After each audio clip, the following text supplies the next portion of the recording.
ìwọ ló bà ìyàwó lọ́wọ́ jẹ́. Yes, gbogbo àwọn èèyàn ńláńlá nílẹ̀ Yorùbá tó jẹ́ èèyàn gidi, Benjamin Adékúnlé, ìwọ ló bá yé gbogbo wọn jẹ́. Akíṣe kínní kan bàbá general yẹn tó sọ fún ẹ pé Ọbásanjọ́ má ṣe gọ́gọ́ tẹ̀lé àwọn Fúlàní, ìyẹn káwọn náà nọ́gbọ́n ọnú.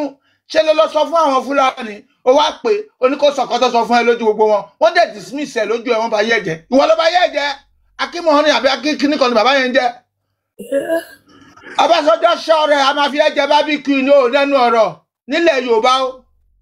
Àgbàyà ní àgbà òpònú, àgbà dídìrín. Ẹ tún wá sọ̀rọ̀.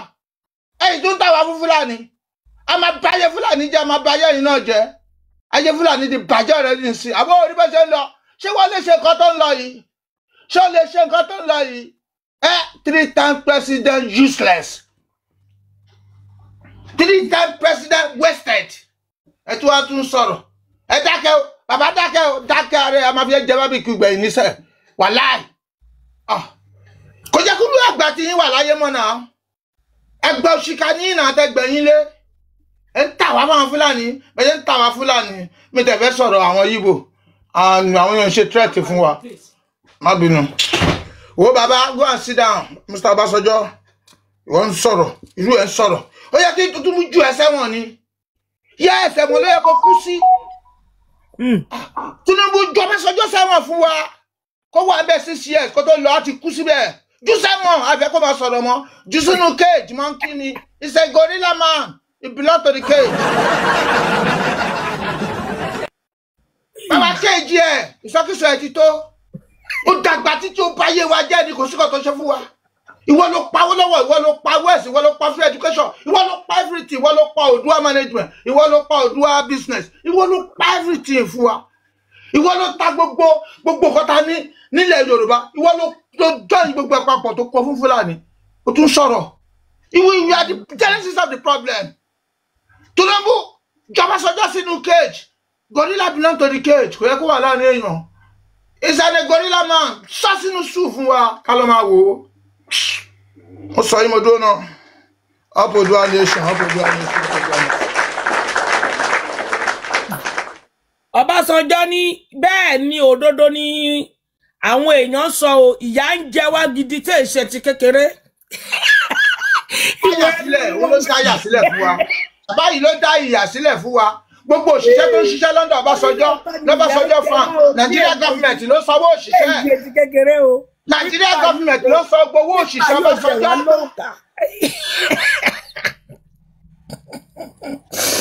Ìrọ̀lọ́. Ṣé Tinubu lè mú ó lè arrest former president ni? Ṣebí gbogbo wọn ti fẹ́ máa kó. Ó lè arrest anybody ó lágbára ẹ̀. Ṣebí wọn kàn ń. Ṣebí former president mà ní. Ṣé Abacha ojú sẹ́wọ̀n? Àti former àti non former. Ṣé Abacha ojú gbogbo wọn sẹ́wọ̀n? Àbí kílẹ̀ ní sọ? Cage nílé bàbá yẹn bá dá padà sínú cage. Ẹ dá bàbá padà sínú cage. Tó bá jẹ́ kí wọ́n lè máa gbéra wọn ní tí bàbá ló dá ogbẹ̀ sílẹ̀.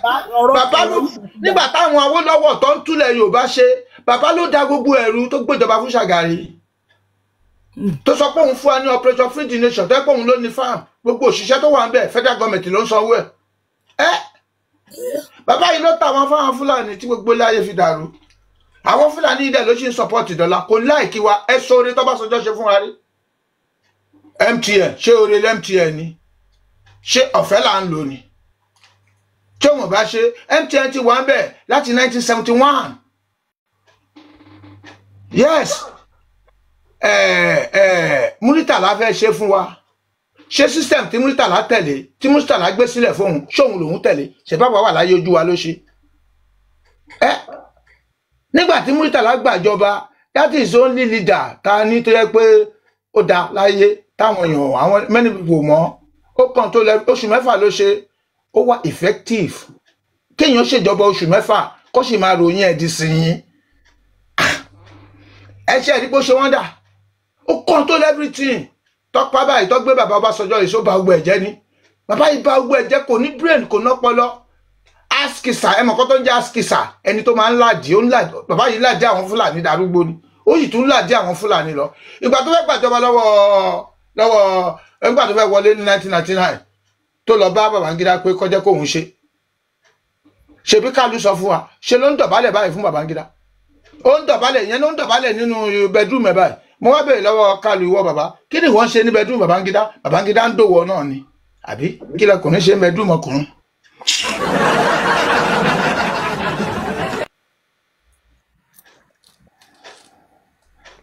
àmọ́ wá dáre báyìí o ti padà lẹ́jẹ̀kẹ́ F1 444 kó lọ fà kó wọ ìgboro ayé lọ kó lọ máa buná jẹ o kó lọ máa ó dẹ̀ ló 8 years síbẹ̀ 8 years ẹ kí ló ṣe fún ọ̀nà Yorùbá kó sí kọ́ta lè tọ́ka sí ó ṣe ló máa ń ta tágbádá bá dọ́wọ́ wa wàá máa ta fún àwọn Fúlàní wàá máa ta fún wọn. Bàbá Tinubu ó lè dá padà sínú cage yes ẹ tú àwọn nǹkan tó wà lẹ́sẹ̀ jáde kẹ́ dá padà sínú cage kí bàbá yẹn lọ kú síbẹ̀ fún wa kò wúlò kó yẹ kó wá ń ta.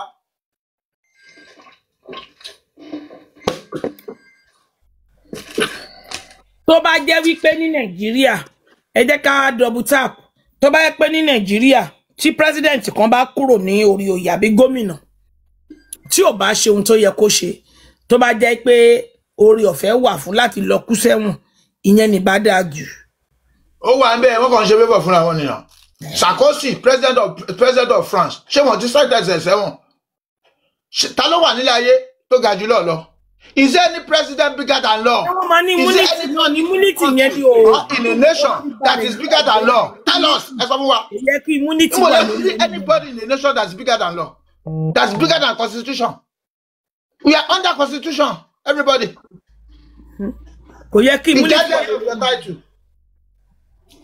Ṣé Ọbásanjọ́ deserve láti wà lẹ́wọ̀n ni? Tó bá deserve láti wà lẹ́wọ̀n, wọ́n ìta bá ṣáájú sẹ́wọ̀n. Tinubu dá padà sẹ́wọ̀n fún wa. Ó ń deserve. Ẹ má jẹ́ kó witness election 2027 tí Nàìjíríà bá ṣe wà. Àwọn wàhálà tí nìyẹn because we want Nigeria to divide. Bàbá yìí báyé wa jẹ́ rẹpẹtẹ nípa everybody. Dag, ẹ bára owú. Mo fa Yorùbá kọ̀ọ̀kan sókè. Ṣé bóun ni ọmọ Yorùbá ẹgbẹ́ ń kó gbogbo wọn sí position sí? Kí ló ṣẹlẹ̀? Ṣé Fúlàní ò ṣe bẹ́ẹ̀? Ṣé ńgbà tí ẹ ti wà nídìí ẹ láti 96 kọ́ ni Fúlàní ti ń ṣe bẹ́ẹ̀ lọ́dún kó àwọn sí position? Yes or no? Tó bá yá dìgbà tí ẹ wà ní ìwọ wà fún Nàìjíríà, wàá mú Yorùbá díẹ̀, wàá mú Fúlàní díẹ̀, wàá kó Fúlàní púpọ̀, wàá mú Yíbò náà díẹ̀. Ńgbà tó ṣe bẹ́ẹ̀ bá ṣe báwọn Yíbò ló dominate ẹ̀, ó ní wọ́n ń jà fún Nàìjíríà. Ok, kí ni legacy ATS ẹ̀ mo ló yọrí sí? Rubbish o mọ nǹkan tó ń ṣe. Ṣé èèyàn ń jà fún Nàìjíríà? Ṣé Nàìjíríà jẹ́ ìlú? Ó dáa, ta ló ní Nàìjíríà? Sọ fún wa. Ta ló ní Nàìjíríà? Ṣé àwa tá à ń pe àwa ní Nàìjíríà sí Nàìjíríà? Is Nigeria our name? Ṣebí British ló ní Nàìjíríà? Wọ́n tẹ̀ hand over sọ́wọ́n fọ́wọ́n Fúlàní. Wọ́n wá ń lò wọ as boy. Ó pa gbogbo Yorùbá tó wà ń bẹ̀ òyàn ṣoríire o. Káyé gbogbo Yorùbá tó wà ń bẹ̀ jẹ. Bàbá òṣì. Ó wá kú ọ nìkan. Ìṣòrí ìwò ń sìn. Gbogbo ṣe ń ṣẹlẹ̀ yà abẹ́rẹ́ léyà. Tinubu ìjọba sọjọ́ sẹ́wọ̀n. Ó dì sáàfù ẹ̀. Ẹ̀wọ̀n ló yẹ kí bàbá yìí end sí pẹ̀lú nǹkan tó ṣiṣẹ́ fún wa. Ọlọ́run òun lè jẹ́ kí Yorùbá move forward. Politics náà ó ṣe ló máa ń ba ayé wa jẹ́. Ọ̀dọ̀ àwọn Fúlàní ló máa lọ tòsí òní tòsí pátì Yorùbá. Bàbá burúkú yìí ìwọ náà ń sọ̀rọ̀ níwájú àwọn ṣé àwọn tó mọ sórí ẹ ni àbí àwọn tí ò mọ sórí ẹ. Ìwọ ló fọ́ọ̀kì gbogbo ẹ̀ up. Ìwọ ló bá gbọ́ ẹ jẹ́ torí nǹkan tó fẹ́ jẹ́ ó bà nǹkan tó yẹ ká jẹ́ ó bà jẹ́ ó wá ń bá wa sọ̀rọ̀ sí. Ó ga o. Ọbásanjọ́ ní òun náà pariwo ó ní gbogbo everybody lára ni o pé gbogbo wa lè bí ń pa ó ní lóòótọ́ ni o òun confam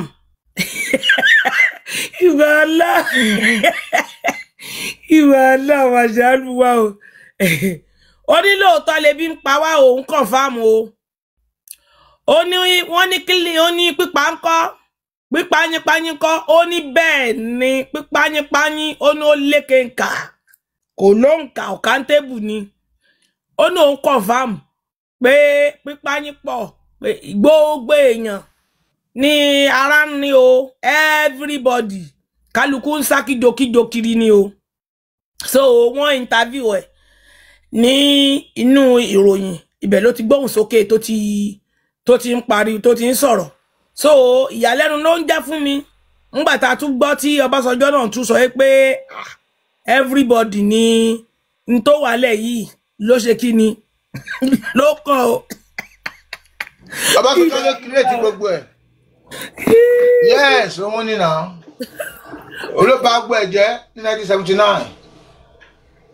Yes, tó gbéjọba fún second class teacher. Yes. Tó fún àwọn Fúlàní lágbára òun ni náà. Tó mú gbogbo nǹkan táwa ní tó dápọ̀ tó kó gbogbo ẹ̀ fún Nàìjíríà. Gbogbo nǹkan tá ní bàbá yìí dá gbogbo ẹ̀ ó fọ́ gbogbo ẹ̀ lójókòó fún Nàìjíríà. Thick Island wa, NTA wa, our house in London, gbogbo structure wa. Yes, oko gbogbo ẹ̀ oko fún Fúlàní ó lóun kó fún Nàìjíríà. Kí ló ń jẹ́ Nàìjíríà? Àwọn wo ni Nàìjíríà ṣebí káfí lúdúnú káfí kò fi kùkù ká jẹ́ nǹkan kan náà ká mọ̀ nǹkan tó ń lọ ló ń jẹ́ bẹ́ẹ̀. Ṣé Nàìjíríà ó jẹ́ invisible ni? Àbí tó bá ṣe èèyàn ṣé Nàìjíríà máa wà? Ṣé èèyàn kan ni Nàìjíríà? Ṣé títì kan ni? Tá bá jẹ́ èèyàn yẹn ṣé ó yẹ kó rí wá pé? Ṣé ó yẹ kó rí báyìí kẹ́nìkan máa pa wá every day? Kí wọ bàbá Ọbásanjọ́ ṣì máa bá wa sọ̀rọ̀ Nàìjíríà? Láti 1960 tó ti gbéjọba sílẹ̀ ní Fúlàní ti ń pa wá. You are part of them. Mayetti Allah ni wọ́n náà. Mayetti Allah ni ẹ́. Yes. Mayetti Allah ni ọmọ Tinubu. Yes. A rí ibi tó ti initiate òun náà. Mi rí ti Tinubu. But ìwọ automatic Mayetti Allah ni ẹ́. Because ẹ̀yin Fúlàní ló máa ń dúró sí. Kò sí kọ́ta sọ láyé òdí sí lẹ́yìn wa. Àbí Ọbásanjọ́ fi gbọ́ fìrìfìrì porúkọ ọmọ wà nínú líìsì tó bá jáde ni. Orúkọ ẹ̀ máa wà bẹ́ẹ̀ náà. Nínú fọ́tò bàbá kékeré kan ló ṣe máa rí o. Lọ́jọ́ tí fọ́tò rẹ̀ bá ti jáde. Lọ́jọ́ tí fọ́tò rẹ̀ bá ti jáde. Ọbásanjọ́ ìrẹ́jẹ ò sí nínú líìsì. Òun àti Abíọ́lá ló pa wá. Ṣé ló máa wà nínú líìsì o? Lọ́jọ́ tí fẹ́yàn méjì tó bá jẹ́ onírìkíṣí ọ̀rẹ́ wọn ò kí ń pẹ́ túká. Òun àti Abíọ́lá ló pa wá. Tó pé ìjọba fún Ṣàgàrí tó bá yé gbogbo Yorùbá jẹ́. Tó mú gbogbo free education táwọn ẹ̀jọ́ tó bá gbọ́ ẹ̀jẹ̀ free health. A ní follow up tóbìnrin bá bímọ lọ hospital wọ́n máa wálé wọ́n máa wọ ọmọ yẹn. Yes. A ní so many benefits táwọn gbangba táwọn wà lọ́mọdé. À ń fowó ra oògùn. Yes. Gbogbo primary school tẹ́mi lọ public school ni a máa ń jẹun ni oúnjẹ ọ̀fẹ́ là ń jẹ. Yes. Secondary school tí mo lọ àwọn ló fún wa níwèé ló fún wa ní tie ló fún wa ní uniform bàtà ní kọ́lá àtàwọn léèwé. Ẹjọ́ wa sọ yí àyẹn mà. Ṣé lè máa sọ yẹn síta? Ṣé yẹn ṣe máa gbọ́ síta? Bọ́ọ̀sì tá a mú lọ sí school wọ́n máa pè ní SCTS ọ̀fẹ́ là ń wọ̀ nígbà tó yá ní ká máa sọ bá kọ̀bọ̀. Àwọn pípọ̀ yẹn bá ṣiṣẹ́ ló bá gbọ́ ẹ̀jẹ̀ gbogbo ẹ̀ bàbá yìí ló bá gbọ́ ẹ̀jẹ̀. Yes, both your military and your democracy regime. It's a waste and disaster and disastrous. Ọba tún sọ̀rọ̀ lẹ́ni oní wọ́n fara ni wá. Ta ló dá sílẹ̀? Ìwọ ló fi foundation ẹlẹ́ tó fara ni wá. Ìwọ ló bẹ̀rẹ̀ àkọ́kọ́ tó kọ́kọ́ fara ni wá. Yes, nígbà táwọn ìdí àgbọn tó gbàjọba lọ́wọ́ ẹ̀. Èmi wá sí London èlò la tíkẹ̀tì wọ̀ pé 300 naira. Àwọn ìdí àgbọn aṣọ lókè náà pọ̀lísì ṣe ń jí owó jáde. Àwọn fẹ́ kọ̀ bẹ́ẹ̀ wọ́n ní ká máa ṣẹ́. Ìyá mi, tá bá ṣẹ́ 100 naira. 100 naira ńgbà yẹn owó tí bàjẹ́ nìyẹn wọ́n fún wa ní 60 pound àwa kọ ṣẹ́ẹ̀kì àsọmọ ọdún ipe òkè ṣe ẹ bá lè fẹ́ wọ̀lú wa tó ní 60 pound wà ní òkè 60 pound yẹn o afẹ́fi wọ mọ́tò délé ni owó tá máa gbà tá bá wọlé lélẹ̀ àwa fún wọn ní ṣẹ́ẹ̀kì 5,000 kò dẹ̀ sí físà gbàgá à ń lọ ni 3 days a máa lọ àti ti padà sí. Kálukú wà ní. Wow. Friday la máa dé Monday àti wà lẹ́kọ̀ọ́ láàárọ̀ Monday a máa kó mi lálẹ́ Sunday àpapọ̀ mo ti ń ṣiṣẹ́ a máa wọṣẹ́ láàárọ̀ Monday a wá ṣe fàájì ní a wá ṣe pàtí tá ń ṣe yìí la máa wá ń ṣe ńgbà yẹn a máa wá jó fújì ní London èlò ní tíkẹ́ẹ̀tì náà níbi tá a ti ń ṣe lè máa gbọ́gbà ìyọ àmì ìlàfẹ́ lọ àwọn márùn ìmá sanwó ẹ̀ àwọn tó ń ṣiṣẹ́ wà láàrin àwọn tó ń jí owó bàbá wọn wà láàrin wa gbogbo wa mí sọ̀pọ̀ ọmọdé ni wa ìjọ tí máa wá sí ìlú finally tí máa sọ pé máa jókòó ní 1983 girlfriend ló sọ pé mo ti ra tíkẹ́ẹ̀tì fún ẹ ọmọ ìlú yìí máa dàrú jẹ́ ká máa lọ síbẹ̀ ká lọ máa gbélé ayé wa bí ṣe débì nìyẹn kì í ṣe pé à ń plan ẹ̀ náà kó tẹ́ pé ìdí fàájì la máa wà báyìí táwa ní kí ló ń ṣe àmà ní kankan ṣẹlẹ̀ wọ́n náà máa bẹ̀ ìjọba náà tún la gbogbo àmàsáyé lọ́ra Apex Secret lọ́ máa ń pè Nigeria Airways gbogbo plane àwọn wèrè yìí wà pa gbogbo ship wa wọ́n kún lọ́dà wọ́n forúkọ wọn sí gbogbo nǹkan tá à ń jẹ wọ́n change ẹ̀ sórúkọ fọ́ká wọn Àtíkù mú owó custom ṣe mọ̀ pé kí ló Nigeria custom ẹ máa gbọ́ Nigeria custom sí authority yẹ wọ́n wá lọ sí orúkọ nírù custom wáyé wọ́n pè yẹn ní orúkọ kan lórúkọ òyìnbó wọ́n wá mú authority wọ́n pè yẹn ní Anthony Limited so gbogbo ṣẹ́kì tó bá ti wá lórí NCA wọ́n kàn sọ sàkáǹtì tí wọ́n ní Àtíkù ṣe lówó nìyẹn wọ́n kàn ń dá síbẹ̀ ni because initial nìkan ni initial dẹ̀ borúkọ company wọn náà lọ ẹ wo Babangida láti sáàkì ẹ̀ dání. ìwọ náà ń jẹ jollof rice ìjọba ìwọ náà ti jata ìjọba ó ti jẹ pé ìjọba ni.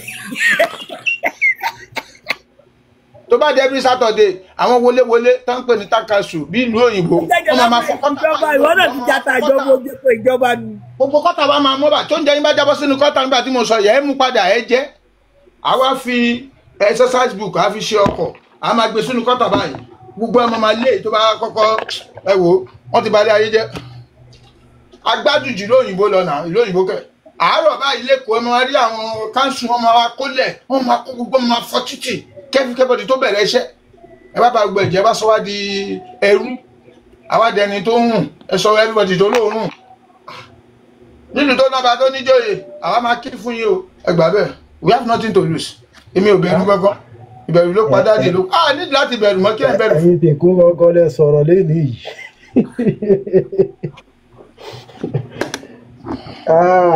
ẹ̀yin tèkó ọlọ́run ajáre yín pẹ́. àṣẹ tí a fẹ́ bèrè ọ̀nà lọ́wọ́ wọn ni. gbogbo nǹkan tó ń sọ àwa náà gbọ́njú bá díẹ̀ káti ẹ̀ lọ́mọdé ni wà bọ̀tá gbọ́njú bá díẹ̀ àwọn ò lọ sí free education because free education ti wá ṣe ń san bí 100 naira per term láyé ìgbà yẹn so àdúpẹ́ fọ́lọ́run àwọn ibi tí ìyá ti jẹ Nàìjíríà bọ̀. Nàìjíríà ìjọba. tẹ́ bá ti wọ primary six báyìí gbogbo àwọn brilliant student láàrin yẹn máa kó gbàjọ wọ́n máa ní ká lọ ṣe scholarship àmọ́ lọ ṣe scholarship exam wọ́n máa ń pè bẹ́ẹ̀ ní Niger Loss ní Marina ibẹ̀ la pọ̀ fẹ́ mọ́ anybody ọmọ tẹ́ jẹ́ ìjọ tí minister of health confam ayága ní minister of health mo kúrò níbi iṣẹ́ mo fẹ́ lọ dispatch letter Supreme Court mo ti ṣiṣẹ́ ní kí n lọ dispatch letter bó ṣe fi mọ́tò gbá mi nìyẹn ìyá aṣọ ẹ̀kọ́ rí bẹ́ẹ̀ èmi mọ̀ pé mínísítà ló gbá mi mínísítà kọ́kọ́ bọ́lẹ̀ nínú mọ́tò báyìí ìyá àjàyà mo ní ìyá àjàyà ìyá aṣọ ẹ̀kọ́ bẹ́ẹ̀ òun ló gbé mi wọ general hospital because ibi tó ti gbá mi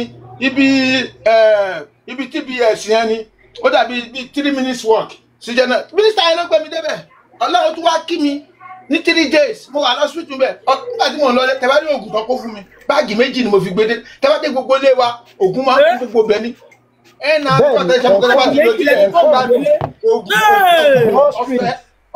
Ìjayà Broad Street lè ní ilé lágbà Broad Street agboolé láyẹni ní Broad Street ibi bẹ́ẹ̀ mo gbé dàgbà America Embassy ó wà ní Marina lẹ́yìn kùlé lé wa báyìí àwọn tó wà ní ọ̀nà state tí máa ń lọ báyìí American Embassy àwọn èèyàn máa tòṣì a máa fi wọ́n rẹ̀ ní pé àgbèrè a máa fi wọ́n rẹ̀ tó máa dé lọ́tún àwọn tó ti rópin láàrin wa ló máa ń sá lọ sí Amẹ́ríkà confam because wọn ò fẹ́ kàwé wọn fẹ́ lọ ṣiṣẹ́ àwọn tó fẹ́ kàwé bí lọ́ máa ń wá àwọn tó fẹ́ lọ ṣiṣẹ́ ńgbà yẹn Amẹ́ríkà ni ẹ̀rí pé wọn lọ Amẹ́ríkà even àwọn ń kù wá dé ní ilé ní ọmọ ní 94 95 pé wá lọ sí Amẹ́ríkà wá ní kí ni mo fẹ́ lọ ṣe ń bẹ̀ kí ni mo fẹ́ lọ ṣe àwọn tó wá sí ẹ́mbásì wọ́n máa tó bí a máa fi wọ́n ṣe yẹ̀yẹ́ Marina ní ta máa play ball báyìí ta máa wò wọ́n pé kí làwọn ilé ìṣe fún. tí bá ti ní lẹ́tà táwọn jọ́ọ̀jì bá ti fún mi lẹ́tà wọ́n sọ pé compulsory èmi ní kí lọ deliver dispatch order òṣèlélé àwọn ọlọ́kọ̀ mi lọ́kadà gùn ó ní ọ̀kadà tó gbé fún mi. ayé bá ti ta wọn báyìí mò ń lọ tèmi ni. ayé Ọbásanjọ́ láti ń jẹ ìyà. òun ní sáà ló dá yà lẹ̀. Ọbásanjọ́ ló dá ìyà sílẹ̀ òun ló dá gbogbo system dákúdákú yìí sílẹ̀ Ọbásanjọ́ ni. 30 years ago ni dáàdì mi ń jẹ́ kó yé mi pé Ọbásanjọ́ ń ṣe Yorùbá 30 years ago going to almost 35 years because dáàdì mi serve military. ẹni tó bá sọ bẹ́ẹ̀ òótọ́ ló sọ ìyá ló fi jẹ́ bá kò develop wa gbogbo legacy Awólọ́wọ̀ Ọbásanjọ́ bàjẹ́ kò lè continue. ó bà gbogbo ẹ̀ jẹ́ ó bà gbogbo structure yẹn well plan ìyá mi kò ń ṣe pé gbogbo nǹkan tí Jákàndé fílẹ̀ lẹ́kọ̀ọ́ lé nìyí gọ́vnà kan lórí òun ní ṣe kó máa ń wo tábàwà lórí ètò bá ti sọ díẹ̀ kò ní yé yín màá kàn fi yín lẹ̀ ẹjọ́ ẹ mọ̀ àwọn tí ò súnmọ́ Èkó dáadáa nǹkan táwọn eléyìí rí ló ń sọ̀rọ̀ ń pẹ́ tí Tinubu ṣe tó yé wọn dé ló ń sọ mọ́. so gbogbo ntí legacy Jákàndé fi kalẹ̀. Queen mo sọ nǹkan fún ilé ní ibì kan wà nígbà táwa wà ní secondary school a máa lọ ń gba student grant kí ló ń jẹ́ bẹ́ẹ̀ a máa mú bàtà wa a máa bọ́ sínú báàgì a wá wọ slippers wọ́n ti fún wa ní uniform ní school láti orí wa dé kókósẹ̀ wọ́n ti kó fún wa ní school nǹkan tá a máa wọ̀ ó wá kú bàtà àwa mú bàtà tiwọn nígbà tá mo pẹ̀lú àwọn tó kọ́kọ́ já ọgbọ́n yẹn àwa mú bàtà wa a kó sínú báàgì àwa débẹ̀ wọ́n máa ní ká fill application ṣe kó níbẹ̀ láyé àwọn bàtà wọ́n ti fún wa ní 500 naira 500 naira nígbà yẹn owó ńlá ni o ẹni tó márùn ta máa gbà owó Nàìjíríà sára mọ́ni ọ̀nà pọ̀ kan tá máa fi ń gbowó mi fẹ́ máa la àwọn bí. ẹ jẹ́ kí yín lẹ́yìn mo pàdé máa kan nílùú kan bẹ̀yẹn ní Brazil máa ẹ̀ Ọlọ́run wà ní Nàìjíríà ní 1983 82 83 pé òun ṣiṣẹ́ ní VI ìgbà tí máa yín bẹ̀rẹ̀ sí rojú tó bẹ̀rẹ̀ sí sọ gbogbo benefit tó ń gbà ní Nàìjíríà Brazilian ni o Ọlọ́run bá ìjọba ṣiṣẹ́ benefit tó ń gbà but òun ò mọ nǹkan tó ṣẹlẹ̀ bí Nàìjíríà ṣe bàjẹ́ dè nílùú kò yé òun ó fi first born ẹ̀ ó ní Nàìjíríà lòun ti bí first born òun yìí ní àwọn ò tiẹ̀ benefit anything from Nigeria benefit school táwa lọ àṣìṣanwó tá a fi jáde ni. Queen Ọbásanjọ́ ṣe kinní kan nígbà tí Muritala wà lórí oyè tó pa Muritala ti kó oúnjẹ tá máa jẹ for the next 10 years oníkan máa kó bọ̀ kún ẹ máa gbọ́ ẹ máa gbélé yìí o ṣe ní frozen food àwọn màálù ńláńlá chicken oríṣi turkey bàbá yẹn ṣí wọlé fún wa ṣé bí bàbá yẹn ṣe kú báyìí wọ́n da gbogbo ẹ̀ sọ́sà ni àwa ń ṣà lórí omi ẹgbà everybody jẹun like 2 years tán náwó everybody máa dúró báyìí máa ṣà màálù wọ́n ṣe mọ̀ wọ́n ti gé wọn wọ́n wà nínú kí wọ́n ta gbogbo ẹ̀ sómi àwa bẹ̀ sí ní ṣà ọtí ńkọ́ gbogbo yín pọ́tẹ́ wọ́n pọ́tí kan ní bex wọ́n pọ́tí kan ní àwọn tí orúkọ oríṣiríṣi wọ́n ta orí ọjà gbọ́ tí máa ń flow a máa ṣà àwọn èèyàn tó wá ń tà wọ́n tún fi ń náwó lọ́wọ́ àwọn bíbù yóò ta gbogbo ẹ̀ sómi ní ṣá because kí Fúlàní lè kó màálù wá ẹ wo ìgbà tó ti bẹ̀rẹ̀ wèrè yẹn. wọ́n ní bí yóò fi kankan sínú àbí. kò sí kankan nínú ẹ kí àwọn ọmọ káwọn Fúlàní lè kó màálù wá. wọ́n fi dà sómi. dà sómi kẹ àbí ẹ gbọ́ nǹkan tó tí mo sọ ni wọ́n dà sómi káwọn Fúlàní lè kó màálù wọlé káwọn yẹn lè máa ta tiwọn ṣebí ẹni sì wọ́n lọ ń jẹ farm káwọn lè máa kó oúnjẹ wọlé the same system àwọn ń ṣa màálù ẹbẹ̀rẹ̀ lọ́wọ́ wọn sàlẹ̀ ẹbẹ̀rẹ̀ ọtí a máa mu tí báyìí títí látàárọ̀ sílẹ̀ ẹjọ́ kejì ẹ máa jí sínú ọtí ni because everybody ti ṣa ọtí rẹpẹtẹ jọ a kàn ń gbádùn lọ ní another 2 years gbogbo ẹ dùn Barrister pariwo Láìgbádé bàbá ti ẹ̀gbọ́n mi ìyẹn kọrin lọ inú ilé kan náà lọ bí wá sí láyé tó jẹ́ Láìgbádé yẹn yes aláàlọ́rin nìyẹ́ Àwórì ní bàbá ẹ̀ ìyẹ́ fáìn gan wà báyìí alájà ẹ wo àwọn bíbù yìí Ọbásanjọ́ ló fà kí ó gbẹ up àní oúnjẹ tí bàbá yẹn ṣí wọlé bàbá yẹn tún control price mọye tá à ń ra kóòkì ni ìgò kan 12 kọ́bọ̀ àwa tẹ́ pé tẹ́lẹ̀tẹ́lẹ̀ a máa ń ṣọ́gù láti mùgò kan ìgò méjì ni ìgbà tí Murtala dé a máa ń ra kírètì ni gbogbo kírètì ò wọ 12 kọ́bọ̀ ni náà iná ìwò 12 kọ́bọ̀ lẹ́yọ kan tó bá tún wá jẹ́ kírètì la fẹ́ rà báyìí 30 kọ́bọ̀ ló máa bá dé 24 báyìí 2 naira 40 kọ́bọ̀ ẹgbà a máa gbé kírètì kóòkì kan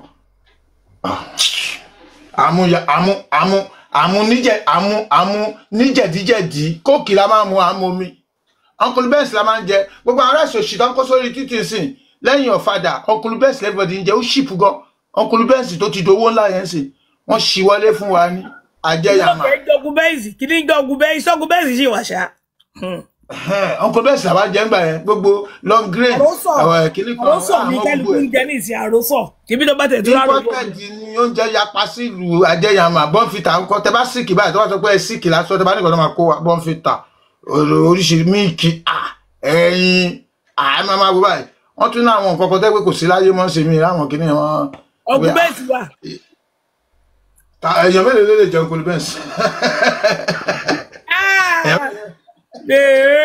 kéèyàn kọ jẹrẹsì lásán. àwọn ọmọ tálíkà Uncle Benz ló ń jẹ àbí bàbá ẹ̀ tẹ̀ lọ níṣẹ́ kékeré kan lọ́wọ́ ó ń gba sálárì ẹ wò wọ́n ti Ọbásanjọ́ ló bá gbé ẹ̀jẹ̀ fún wa Ọbásanjọ́ ló bàjẹ́ o tí wọ́n ń sọ̀rọ̀ lẹ́nu ilé ayé ti bàjẹ́ o ta ló lè foundation ẹ̀ ìwọ nínà Operation Feed the Nation ta ló ní fáàmù yẹn lẹ́nu ṣebí wọ́n lé ní ṣebí ó sọ pé Operation Feed the Nation ni àbẹ́ ìgbóyìnbó yẹn ká feed ìlú ńgbà tó kúrò mẹ́tọ̀ ó sọ di Ọbásanjọ́ farm ẹ wo bàbá tó ń pariwo ṣé oúnjẹ tó yẹ kó jáde mẹ́ẹ̀ ǹjẹ́ ó ta sílùú kò ta sílùú Amẹ́ríkà ló ń ta gbogbo ẹ̀sìn ṣé irú yẹn ṣé ọ̀rọ̀ wà lẹ́nu ẹ̀ gbogbo òṣìṣẹ́ tó ń ṣiṣẹ́ mẹ́yẹn Nigerian government ló ń sanwó fún tó ń ṣiṣẹ́ fọ́bàṣọjọ́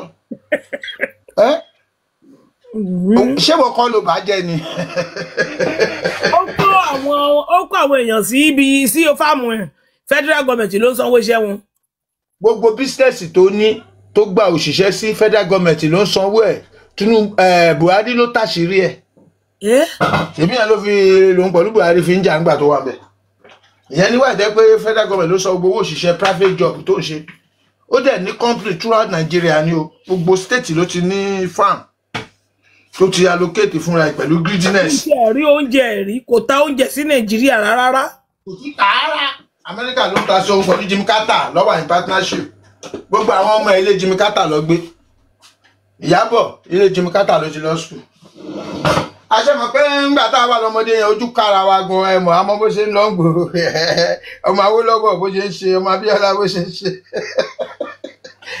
ṣe mọ̀ náà bùkọ́ kò sí kan táwọn fẹ́ dánwò táwa náà ò lè dánwò náà ibi tó bá ti dúró àwọn náà máa dúró àpò kan lè wúwo jura wọn lọ àwa tó wá níwèrè lára kò yé yín ìyá mi.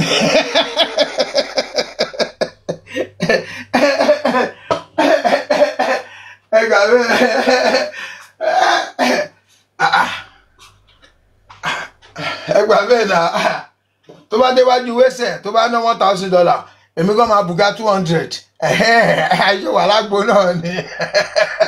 ọmọ pé $1 ń gbà yẹn pépà ní $1 ṣe rántí ṣá $1 owó àná $1 tẹ́lẹ̀ kí ló ń jẹ́ $1 yẹn tún dé shillings là ń ná pounds and shilling. ó jẹ́ pépà. pounds and shilling là ń ná tẹ́lẹ̀ ìgbà tó máa gbé náírà yẹn dé náírà yẹn náà wọ́n fi báyé wa jẹ́ ni àwọn Ọbásanjọ́ yìí náà ló kó wá ìyẹn ló disvalue owó wa gọ́gọ́ di ọ̀la tẹ́ ń pè ní náírà sí tó fi ń ṣe yamayama yes wọ́n wá ra value shillings wa wọ́n wá gbé náírà lé wa lọ́wọ́ bá a ṣe bẹ̀rẹ̀ sí ní ná náírà nìyẹn nígbà tá a dẹ̀ máa bẹ̀rẹ̀ sí ní ná náírà tẹ́ bá ní $1 lọ́wọ́ tẹ́ bá fẹ́ ṣe sí pound wọ́n á fún yín ní tẹ́ bá fún ní $1 wọ́n á fún yín ní £1. pounds là ń ná ní Nàìjíríà tẹ́lẹ̀. pounds là ń ná náà wọ́n á fún yín ní £1.50 tẹ́ bá fún ọ ní $1 nígbà yẹn wọ́n á fún wa ní wọ́n tún dá £1.50 fún wa padà ìgbà tó yá ó di 1 to 1 ó di £1 for £1 ìgbà tó yá ó di £100 for £60 ó di £100 for £60. ìdówó yẹn ti ń bàjẹ́ lọ ní ẹ̀nà àwọn kíní wa intercept àwọn ìdí àgbọn because gbogbo àwọn òṣèlú yẹn wọ́n ti jí náírà yẹn sílé rẹpẹtẹ báyẹn ṣe bọ́jú tí ṣèjì géèmù lọ́wọ́ ni. pọ́n nǹkan ókè pọ́n nǹkan. pọ́ùn là ń ná tẹ́lẹ̀ àná náírà pọ́ùn làwa náà pọ́ùn lèmi dáyé bá tà ń ná. pọ́ùn ibi báyìí ni iná máa ń pè ní pọ́ùn kan pọ́ùn pounds iná máa ń pè ní pọ́ùn. pounds òyìnbó ṣe wá rí pounds tiwa ó tún wá nágbára ju pounds ti English lọ but pound náà la ìjọ ń ná but tiwa nágbára ju tiwọn lọ. ẹ jẹ́ tiẹ̀. hello. mo ń gbọ́ yín. Nà pound tiwa náà pé pound tó ń ná bí pound náà ná ní Gibraltar àti Malta tẹ bá wo pound Malta ó nágbára ju pound ti bí lọ but pound náà ní gbogbo ẹ̀. Bọ̀ kì í ṣe orúkọ náà. Kì í ṣe orúkọ náà. Tẹ bá wo Scottish pound ṣe pé ó yàtọ̀ sí English pound ṣe pé pound náà ní méjèèjì. Ṣé wọ́n lè ná pounds Nàìjíríà ní bíbá yìí nígbà yẹn?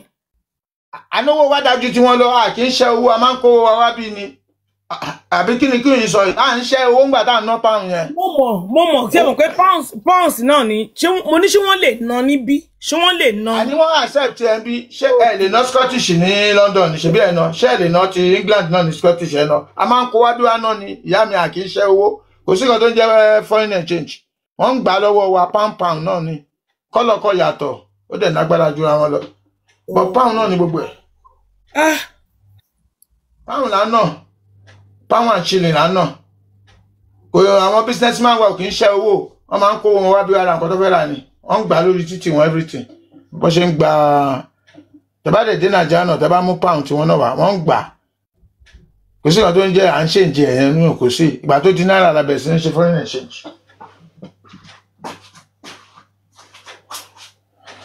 nǹkan bẹ́ẹ̀. ẹ̀yìn náà rí pé nǹkan bẹ́ẹ̀. Ọbásanjọ́ ló dàrú ayé wọn náà change ẹ̀ sí náírà. mo máa ṣe máa ń gbọ́ pọ́ùn kan náà méjì pọ́ùn yẹn tèmi máa ń rò ní pé bóyá àpò gbà tó yá di àpò kan. ẹ̀wẹ̀ ẹ̀kẹ́ ẹ̀ mọ̀ bí tápò kan ti wá nígbà tí náírà wá di náírà méjì fún £1 ló wá di náírà méjì àpò kan ibi tí àpò kan ti bẹ̀rẹ̀ nìyẹn. ìgbà tí ó di pé à ń ṣèjì náírà tẹ́gbó di £2 for £1 tó bá ti wá fún yín ní £2 wọ́n ní àpò kan nìyẹn £1 tó bá fún yín ní mẹ́rin wọ́n ló dàpọ̀ méjì bó ṣe yí àwọn ìyá yẹn nìyẹn gbà yẹn àwọn ọmọ mímí. gbá wọn. ibi tá na bàbá yìí àwọn bàbá yìí ló bá gbogbo ló bá gbẹ̀yẹ ó tó gbéjọba fún Ṣàgàrí báyìí wọ́n fọ́ọ̀kì gbẹ̀ up ni. Ọlọ́run kó ṣàánú fún wa. ṣé ká wá sọ wípé ó dìgbà tá a bá padà sí pọ́ùn kí ayé wa tó dúdú abá. àti oúnjẹ tẹ́lẹ̀ láti north irrigation farming orí Ṣàgàrí ló ti bẹ̀rẹ̀ pẹ̀lú Ọbásanjọ́ kò sí kan tó jẹ́ pé north ń kó tòmátò wá kìíní no gbogbo ẹ̀ làwọn ń gbìn fúnra wa. so ńgbà tó dorí wọn tó bẹ̀rẹ̀ irrigation farming ní north wọ́n bẹ̀ sí ní tọ́kù wa jẹ́ wọ́n bẹ̀ sí ní lé sọ pé káwọn èèyàn kúrò lóko sọ níbẹ̀ sí ní kọrin kò ságbẹ̀ mọ́ lóko because nǹkan tí àgbẹ̀ ti wá fẹ́ tà ní £1 wọ́n ti lọ kó wá láti north wọ́n ní kọ́ máa rà ní 10 kọ́bọ̀ ẹ̀yin náà wò ṣé àgbẹ̀ máa dúró sóko bàbá yìí náà ló bàjẹ́ bó ṣe lọ ìfẹ́ owó burúkú nìyẹn tó gbẹ́ omi kìlọ́njẹ́ irrigation farming wọ́n gbẹ́ omi tó ẹ pé ó lè gbà ní inú igbó kọjá ẹ̀pẹ́ wọn ò nú mi so wàá lè máa gbìn nǹkan fún wọn ọkọ̀ kówó lọ sọ́mu yẹn ọkọ̀ billions of naira jẹ́ ọkọ̀ pa sàlẹ́ńbí jẹ́ fáwa bàbá yìí máa ń pa ẹ̀ ṣé kò máa ń pa ẹ̀ ní ṣé wọ́n ní irrigation farming ní náà ti tẹ́lẹ̀ kí ló ń jẹ́ bẹ́ẹ̀ ṣé wọ́n kó oúnjẹ wá láti náà ti fún wa tẹ́lẹ̀ ó ti màálù Yorùbá là ń jẹ màálù àwọn Ọbáfẹ́mi Awólọ́wọ̀ tẹ́ bá rí màálù wa ó dàbí kẹ̀tẹ̀ ó sọra gan wọn kó màálù wa fún wa tẹ́lẹ̀ bàbá ní gbogbo ẹ ti bẹ̀rẹ̀ ṣọ́n kó màálù wa fún wa tẹ́lẹ̀ ṣọ́n kó oúnjẹ wa no nothing like that ẹ̀ẹ́dẹ́gbẹ́ oúnjẹ tẹ́ bá rà wọ́n tún kó fún yín pé ká gbà sí lórí gbogbo wa la máa ń ṣe àgbẹ̀ lẹ́yìn ilé wa táwọn àgbà àwọn kan kéékèèké ata ẹran ebi ò kí ń pààyàn náà because okay tẹ́bi bá parí tó bá ti dalẹ̀ ẹ máa jí adìẹ a máa jẹran gbogbo a máa jẹun mọ́jú a máa nú jẹ́ńjọ́ kejì tá a máa jẹ lọ́sàn-án tẹ́bi bá tẹ̀ wá tẹ́ pé ibi ń pààyàn ìyá mi lówó bàbá mi lówó tó bá ti dalẹ̀ tá bá mú ṣíkìn gan ẹni tó ní ṣíkìn kò mọye ṣíkìn tó ní kò ní wá àtúwà jẹ́lẹ̀gbẹ́ báyìí kò ní mọ̀ pé ṣíkìn òun là ń jẹ ẹ wo kò wọ́n múlẹ̀ ayé lè nà everywhere lẹ́ ti lè jẹun ẹni ilé tẹ bá kàn báyìí tẹ bá níbi ń pààyàn máa ní kẹ́ jókòó ni wọ́n mọ̀ yọ ọ́n jókòó ọmọ mi wọ́n máa lọ gbóúnjẹ fún nígbà tá a wà lọ́mọdé ẹ̀mí èèyàn tó ń jẹun lè wà ní àwa náà dẹ̀ ń jẹ́ lé àwọn ẹlòmíì ó ti ṣọ́ọ̀jù ní wíkẹ̀ndì ìyá mi àwọn ọmọ kéékèèké sàárà tá a máa jẹ ẹ̀yin ẹ máa sọ pé ẹ ti yó ládùúgbò ẹ kọ́ máa jẹ sàárà kiri ìyá bèjì wọ́n ń ṣe sàárà lọ́dọ̀ ìyá bèjì ìyá kiri kan ń ṣe sàárà ẹ máa bọ bẹ́ẹ̀ ṣe ń jẹ́ ó lọ́mọdé owó wà ń lu ẹbọdì ń gbádùn kò sí stress bàbá yìí ló bàjẹ́ àtijọ́ tó ti gbé fún bàbá yìí ní 1970 ṣe 76 ló débẹ̀ àbí kíni ló ti bàjẹ́ Ọbásanjọ́ ni ó kọ́kọ́ mú gbogbo àwọn Yorùbá tó wà nínú ibẹ̀ yẹn tó da ó lé gbogbo wọn dànù wá kó òun nìkan ló kùnà ó lé gbogbo wọn dànù ó bá yín wọn jẹ́ fáwọ́sá ṣé ló máa ń tàṣírí wọn fún wọn obìnrin ni bàbá yẹn náà obìnrin ni mẹtálítì obìnrin lónìí náà a máa rojọ́ bí ẹyẹ. ọmọ máa táṣì tẹ́ bá ti sọ̀rọ̀ fún wa olófòófó ó máa lọ sọ olófòófó àgbàlagbà tó máa lọ táṣìírí lẹ́yìn. ṣọ́ṣọ́ṣọ́ ló wọ̀ kí o ṣọ́ṣọ́ṣọ́. a ti sọ fún wọn pé òun á sọ lójú yín ẹ̀dẹ̀ mọ àwọn yẹn wá tì síwájú àwọn yẹn gbọ́n jù lọ kó yìí ṣọ́ àwọn ní òkè kó máa bọ̀ tó bá ti sọ wá báyé bọ́dà ẹ̀jẹ̀ lójú ẹ̀ wá fà wọn mọ́ra ẹ rí pé kò sí sẹ́ẹ̀tì ẹ̀ tó jẹ́ Yorùbá ni tó wà ní kálíbà bàbá yẹn tó nẹnu òun dà tó jẹ́ sójà ó báyé gbogbo wọn jẹ́ bàbá yìí ló destroy gbogbo ó destroy wọn ni.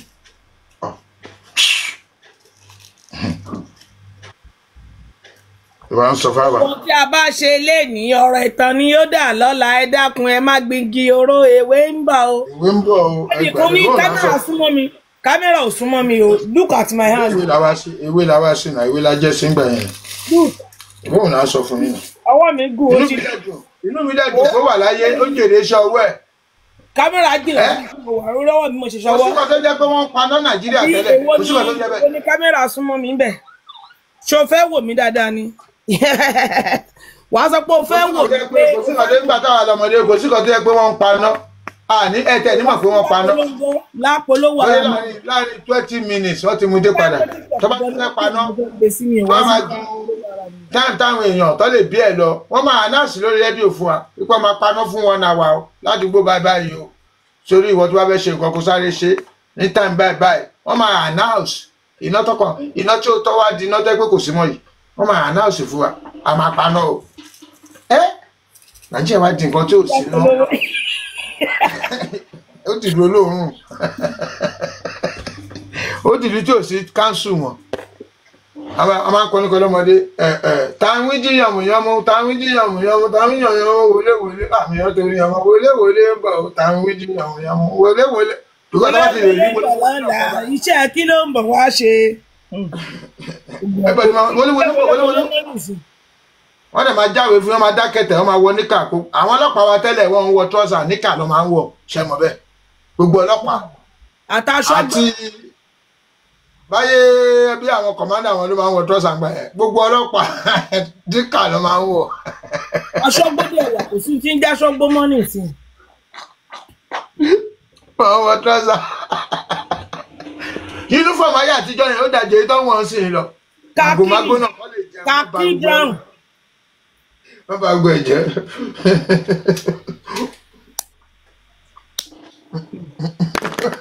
Ọlọ́run ṣàánú fún wọn o.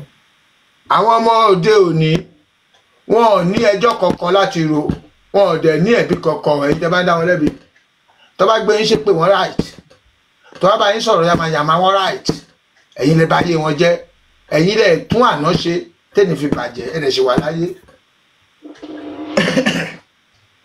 ẹ̀yin ni o because consequence nǹkan tá ẹ ṣe sílẹ̀ òun là ń jẹ o ẹ gbà nígbà tó sọ pé children are the futures of tomorrow téèyàn ti 65 tí ò tí ì níṣẹ́ lọ́wọ́ ṣé kò ti wọ retirement age gbélé tí wàá jẹ́ future of tomorrow táwọn tó sọ pé their future of tomorrow àwọn lọ́sìn wà ń pàwọ́ àwọn Ọbásanjọ́ ṣé ẹ̀mú èjì tọ́mọ Ọbásanjọ́ máa wà ní first born ẹ̀ ṣé kò ti kọjá retirement age ṣó gbà fún kó wá sí position ẹ sọ̀rọ̀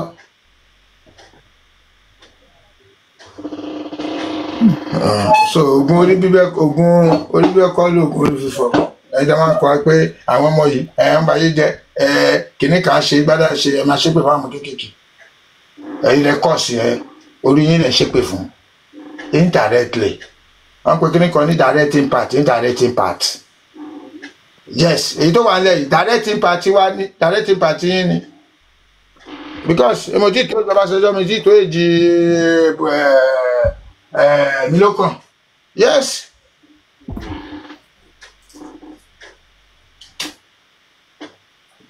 wọ́n dẹ̀ sí wá bẹ̀.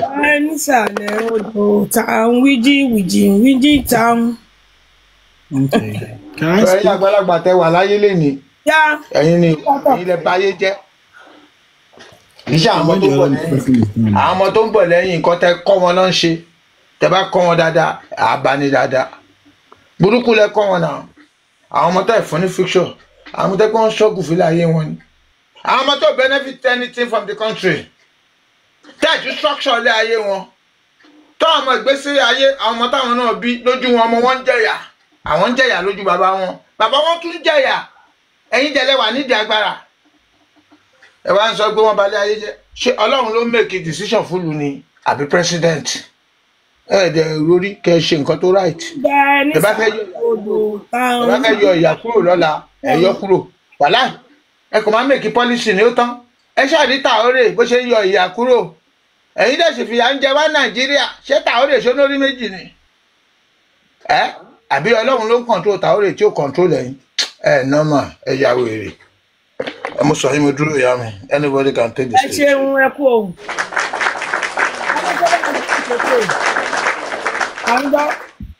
ìyá mi mo fà tẹ̀wọ́ pàpà pún ni máa ń like fèrè ni mo fẹ́.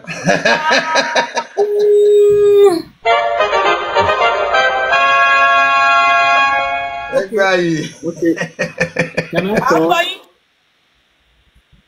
Hello, can I talk? Can I speak yes, now? Yes, free. Okay. Good afternoon, everyone. Afternoon. Well, so my own opinion about Tinubu government. Well, I have a lot of things to say because I'm not a Yoruba person. But Nigeria program. We are not doing those only in Yoruba. I know, but you know when some people now when you tend to side some things, will say maybe you are this because you are Yoruba, you are that, but I'm not trying to speak from that perspective. But what I want to say is that depending on, I know that yes. But one thing is this. I know that maybe the president have not done up to maybe 80% or thereabouts, you understand? But I understand one thing about, you have this regional stuff like when someone from the north will be a president, and when someone from the Yoruba side will be a president. And again, the technological aspects of Nigeria always improves when someone from the Yoruba side becomes the president of this country. I'm not saying, but that should be enough for, you understand? Like, when it was Obasanjo that time, I think that was when phone and all this internet stuff came to life, like pretty well came to life, you understand? And when the thing came out, and it was a lot of criticism for him. Tap, please, I got double tap. Everybody can remember that, you understand? But as at that time, that thing was coming out, it brought a lot of negative thoughts to Nigerians and a lot of bad name to that man at that time. You understand? But today, everybody has forgotten. And the thing is not everywhere, which we are using to express our rights and obligations, connect with people so easily. You understand? But as at that time, people were criticizing that man. I can say that even if I was little, I don't have that brain. So, what Tinubu is doing, as at now, majority of Nigeria will not get to see it now, but in time to come, they will understand what is going on. Like, they will understand that what the man is doing, not trying to do, because it's what he's doing, will be beneficial to us in like probably 10 years from now. You will see the great lights that he has done, or something he has done, and it's a good foundation it's going to lay. Though now we are not getting the instant results for everything that he's doing, but I know that in time to come, you know that people now, when your person you like did not win, you tend to go against that person, and whatever is coming up from the person that you don't like it. You understand? So, and Nigerians are this kind of people that, okay, someone will just tell me that everything about the government is bad, and that is a lie. You cannot tell me everything about the government is bad from A to Z. It's just like tell you somebody that is bad. There's always a good side of a person, and there's always a bad side of a person. Maybe the bad side is higher than the good side, or the good side is higher than the bad side. But based on sentiment, tribalism, and all of that, people don't ever want to pick up on a good side, because they just hate the principle. They just want to hate everything. Even if they tell you this side is beneficial, they don't want to listen. They are just being ignorant of it. You understand? So, okay, we have been in this country for a very long time. And no refinery has been working. Like, no refinery has been working properly. So someone comes in and a refinery has started working. And not just the refinery is working within Nigeria, producing for other countries. And this refinery we're talking about is in between number 1 to number 5 in the world. In fact, if a woman, which one? This Nigerian one or Dangote? And I want to say something. Now.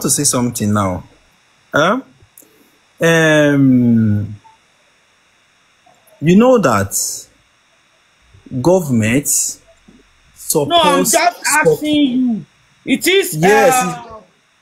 Which one? Is, wait, is the Dangote refinery I'm talking about. If not the help of the government, Dangote refinery will not be working. I can tell you that, because the government have rights to shut down any refinery, to shut down any company, and not to support any company and ask any company to leave. If not the support of the government. Hello. Can you hear me? Mo ń gbọ́ ẹ ṣe bó ṣá ń gbọ́ Yorùbá, ó gbọ́ Yorùbá tí mò ń sọ, èmi ò lè sọ, mi ní sọ èdè tó wọ́n sọ. Èdè Yorùbá mi tó ń gbọ́. Tó ń gbọ́. I came up because of the man. Queen Adewa, Kalejari. I came up because of the man. Shembon. Okay. You see, these people, they are part of this. They are part of the people that doesn't want this country to be better. You understand? So you came up where you are telling us that all this thing is not the president's fault. It's not the government's fault. So tell me one thing. Tell me one thing that this government has done to benefit, or that one way or the other the citizens they are benefiting from. The masses, the poor, the low class masses in the country. Tell me one thing that they benefited since the emerge of this government. Tell me, just mention one thing.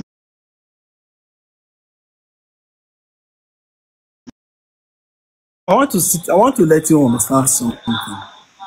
I want to let you understand something. Now let's take it back. Let's take it back to when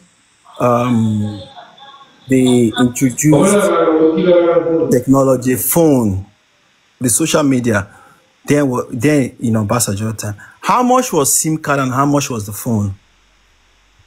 My guy. See. You are making no sense. You are making no sense. I'm asking you about this regime.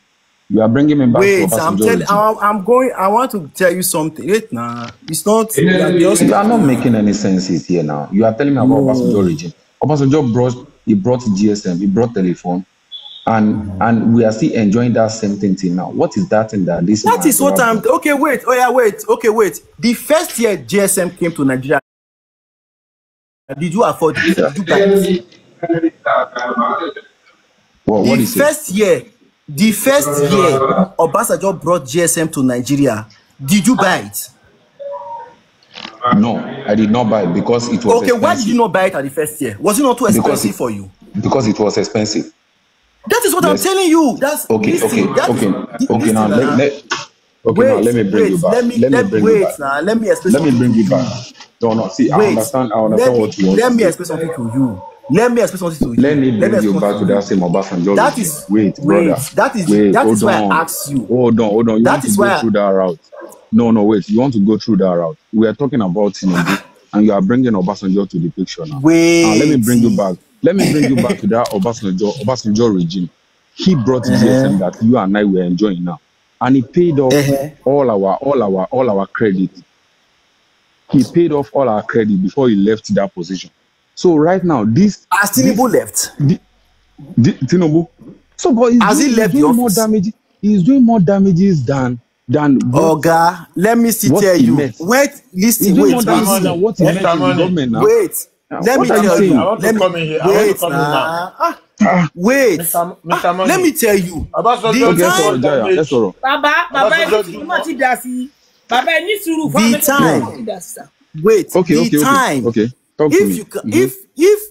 If an older person is here, I need someone like I need an older person, like someone that is very old. My brother. I was old enough during the Obasanjo regime. Okay, so, why did you not afford the GSM the first year it came out? So can I tell you why? Can I tell you why I couldn't afford it? Why? Okay, fine. Just like when they brought out Tesla now, it's not everybody that can buy Tesla. But time will come that everybody will be able to afford it. Because time will come. When they break, wait. I'm explaining to you now. You said it. Listen. You don't allow somebody to explain. You ask question. Let me explain. I'm giving you an instance now. I'm using Tesla as a case study. Tesla is manufactured by what's the name? Elon Musk, right? So now it's only the rich that can buy Tesla. But time will come that you see that Tesla, it will become like bread that anybody can afford. So just like that same GSM of 30 years ago, 20 years ago, 10 years ago, it's not the same GSM of now. Do you understand? Do you know even there was a time in Nigeria that you have to gather money to buy SIM card. Ordinary SIM card, it costs you more than 10,000 naira. Then, as at then, but now you can get SIM card for free now. As low as maybe 15, as low as 500 naira or 1,000 naira, you can afford a SIM card now. You know, that is how things. That's how things works. You know, as time goes on, things we let me explain. Things we devaluate as time goes on. But now we are talking about Tinubu regime. This is 3 years in office. What has market women benefit from this Obasanjo Tinubu regime? At least we are talking about what we benefited during Obasanjo regime. You know, the record is there now. But listen listen. The time Obasanjo was there, the time Obasanjo was there. If you ask anybody at that time that what have you achieved from Obasanjo regime, they will tell you nothing. My brother, They will tell you nothing. that's No, a go, lie. listen, That's a listen. lie. Let me tell you. That is Let a me tell lie. you. That is a lie. That is Wait, a lie. let me tell you something. That is a lie. Even wait, even down Obasanjo, to let's good go. luck. Obasanjo, Oga, let's wait, go let me our tell debt. you. Obasanjo, Wait, let's go our it's debt. not. It's, You wait, remember? it's not You about. remember It's that not about. Obasanjo, It's not let's go about. our It's not debt. about. Bro. It's wait. It's not about Do you know clearing how debt much or Nigeria anything. was owing during Obasanjo Wait, regime? no, it's not. He It's let not that go. one. The He's, time he's of part of Goodluck. it. Wait, Now the I just time of brought two Goodluck things. Jonathan. I Wait, brought two now I'm things. I coming. brought I two want to tell you things. something. GSM on our Wait. debt. Eh? It's not. The I'm not debt talking that about we that are one. owing in The World time Bank. of Goodluck Jonathan. Wait. Yes. The time of The time of Goodluck Jonathan. The time of Goodluck Ebele Jonathan, the ex-president. Yes. Do you know that? Is it not people that said Goodluck should go back to his village? My Is it brother, not people my that went brother, to go wait, and buy wait. caskets? Same, Wait now, but let it's me the same, talk. but it's the same Wait, Tinubu let me now. talk. It's Let the me same talk. Tinubu Let now. me talk. It was the same I'm Tinubu now. coming. Let me It talk. was the same The Tinubu time now. of good. Wait, the time of good luck. I'm a Bayelsa man. The time of Goodluck Okay. Jonathan. It was the same. It was people that said Goodluck cannot handle security. It's not. Wait now. But it's the same It's Tinubu you not. are supporting now. But I'm it's the same Tinubu that you are coming. supporting Can now. Jonathan handle Wait. it? Yes or no? Of course, Okay. no, he can handle it. Did Buhari It's handle the it? same Tinubu that The you are Buhari supporting that they now. put. Did Buhari handle Eh? it? Yeah, Buhari, Okay, wait. Buhari cannot handle it because how can you expect My a brother, Fulani man to kill a Fulani man? Fulani my is the brother. bandit and Fulani is See, the chief Jonathan. of the army. Are we normal? Jonathan. That So one Jonathan, is Alpha. why not no put the Fulani Igbo keep there Fulani. to A run them president is a off? president. They should forget about that one. If any president enter tomorrow, the ones that don't like him from the east, we say this person is bad. If another person enter tomorrow, they will say, me, I know all these things.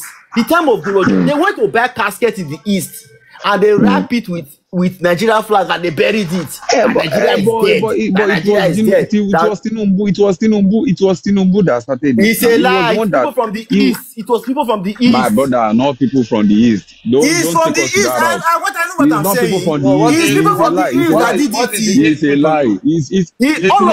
All of them conspired against Goodluck. It's They the conspired against Goodluck that Goodluck cannot handle this one. Goodluck cannot handle that one. Fulani is our They problem. go back to his Fulani is the village. problem. Fulani Now, cannot what are we repair now? the problem. My brother, we wait. Not the facing? east.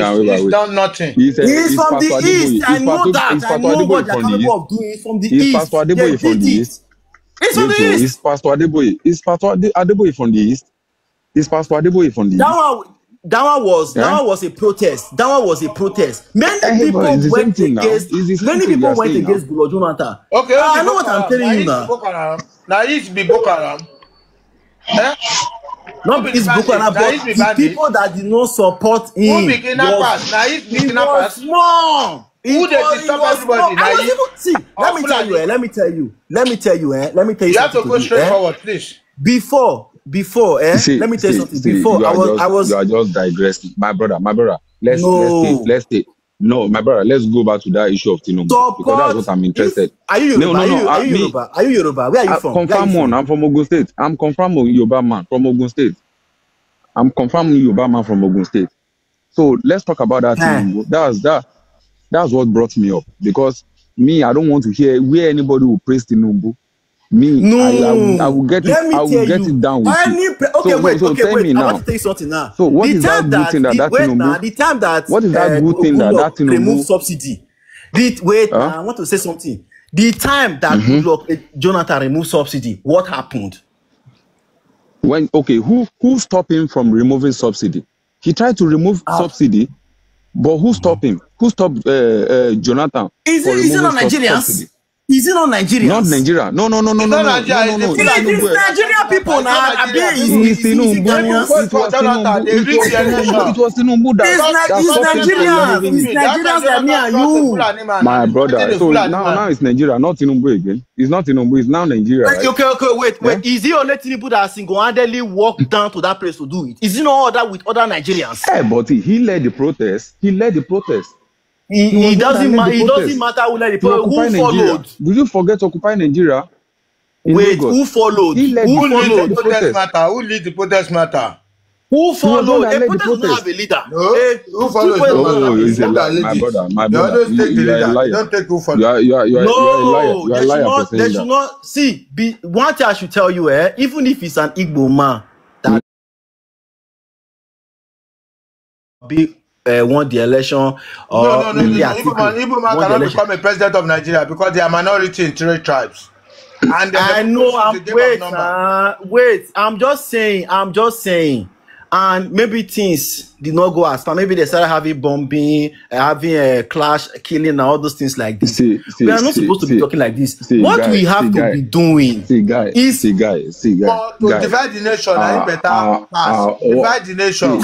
We are tired of this going back and forth. My brother. See, if you want to defend Tinubu, you need to go and learn from other data boys.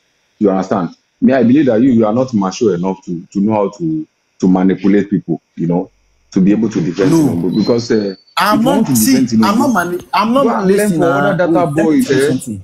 Because you are not even defending. I'm not manipulating you. I'm not telling you maybe you should be for you to like him and all of that.